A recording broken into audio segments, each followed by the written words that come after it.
Bismillahirrahmanirrahim. Assalamualaikum warahmatullahi wabarakatuh. InsyaAllah minggu ni kita akan belajar tata bahasa kata nama am. Murid-murid boleh buka muka surat 6.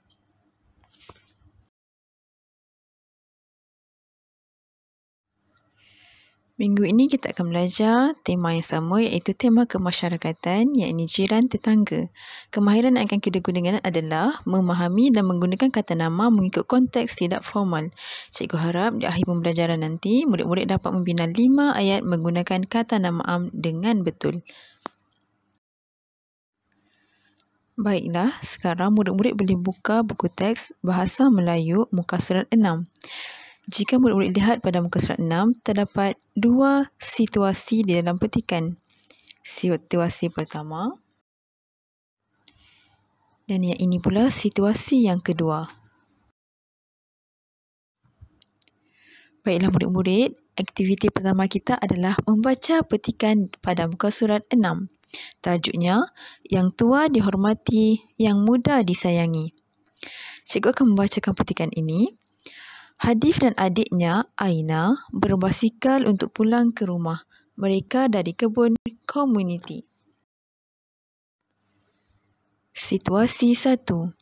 Pulang dari kebun komuniti, mereka ternampak jiran mereka iaitu Pakcik Ismail dan Makcik Minah berjalan sambil membawa 3 bungkusan besar. Bungkusan besar itu mengandungi sayur, ikan, ayam dan telur. Hadif dan Aina menyapa lalu bersalam dengan Pakcik Ismail dan Makcik Minah. Hadif dan Aina menolong membawa bungkusan milik warga emas tersebut sambil menuntun basikal. Hadif dan Aina menghantar barangan tersebut ke rumah mereka. Sambil berjalan, mereka berbual dan bertanya khabar. Situasi 2. Hadif dan Aina berehat sekejap di ruang tamu warga emas tersebut. Makcik Minah menghidangkan minuman untuk mereka. Makcik Minah memuji tindakan Hadif dan Aina yang sudi menolong mereka. Pakcik Ismail memberikan bekalan makanan kepada Hadif dan Aina sebelum pulang. Pakcik Ismail menasihati mereka agar berhati-hati semasa berbasikal. Hadif dan Aina bersalam dengan warga emas tersebut. Makcik Minah memeluk Aina dengan penuh kasih sayang. Baiklah murid-murid, seperti yang cikgu katakan tadi, kita akan belajar tentang kata nama am. Cikgu telah membacakan 2 situasi di mana di dalam petikan tersebut terdapat beberapa kata nama am. Tetapi sebelum kita mencari dan mengenal pasti kata nama am di dalam petikan, mari cikgu terangkan apa itu kata nama am. Kata nama am ialah perkataan yang merujuk kepada benda atau perkara yang bersifat umum. Kata nama am terbahagi kepada 2, iaitu kata nama am benda hidup dan kata nama am benda bukan hidup. Kita tengok dulu contoh kata nama am benda hidup. Yang pertama, haiwan. Contohnya kata nama am ikan, ayam, harimau, ular dan sebagainya. Contoh kata nama am benda hidup yang lain pula adalah manusia. Contohnya ayah, pakcik, lelaki, polis, guru dan banyak lagi.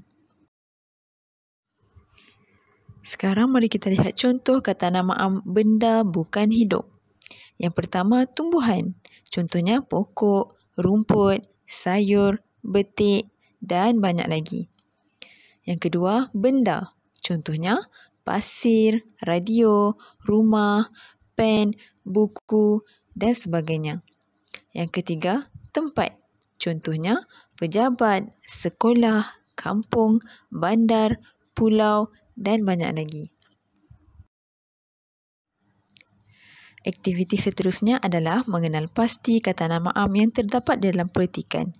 Untuk situasi 1, cikgu telah mengeluarkan dan mengenal pasti kata nama am yang terdapat dalam petikan. Yang bergaris adalah kata nama am. Contohnya sayur, ikan, ayam, telur, rumah, basikal. Itu antara kata nama am yang cikgu dapat senaraikan.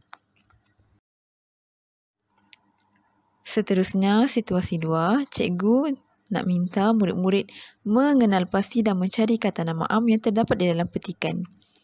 Sila cari dengan teliti.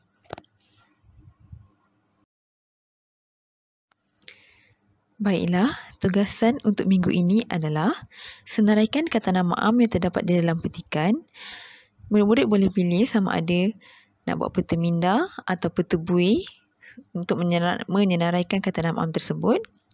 Yang kedua, bina ayat berdasarkan kata nama am yang telah dicari pada situasi 2. Itu sahaja dari cikgu. Sekian, terima kasih. Assalamualaikum warahmatullahi wabarakatuh.